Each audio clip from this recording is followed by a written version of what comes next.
边吐槽一下女生说的这些话，千万不能信。你等我一会儿，我马上来。那我现在在路上了，不用买了，我不想要了。这绝对是我买的最后一支口红。没事啊，你先去忙吧。别看我这衣服贵，我能穿好几年呢。我这人不在乎身高长相，只要人好就行。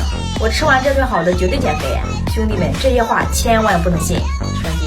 今天我们来说一下性格内向的男生怎么谈恋爱。性格内向的男生如何追求女生？第一，平时有空的话，尽量多和朋友一起出去走走。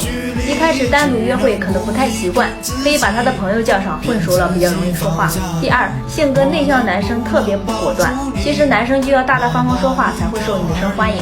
3. 多去健身房提升自己。4. 多用行动表达，行动可以代替语言，用行动去弥补语言和性格上的短板。你要学会主动去找女生，爱情不是等来的。有人说追女生需要天天联系吗？答案是不需要。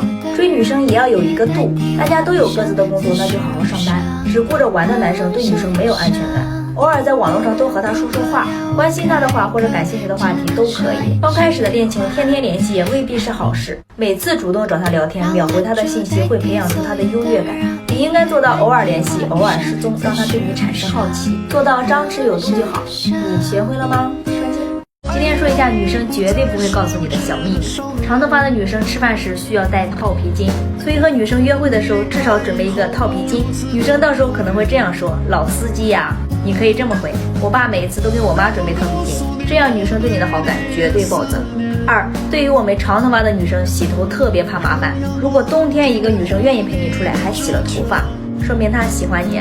3. 如果女生各种理由和你不开视频，只有一个理由，那就是没化妆。4. 女生去厕所不一定大小便，有可能是补妆。了解了双击。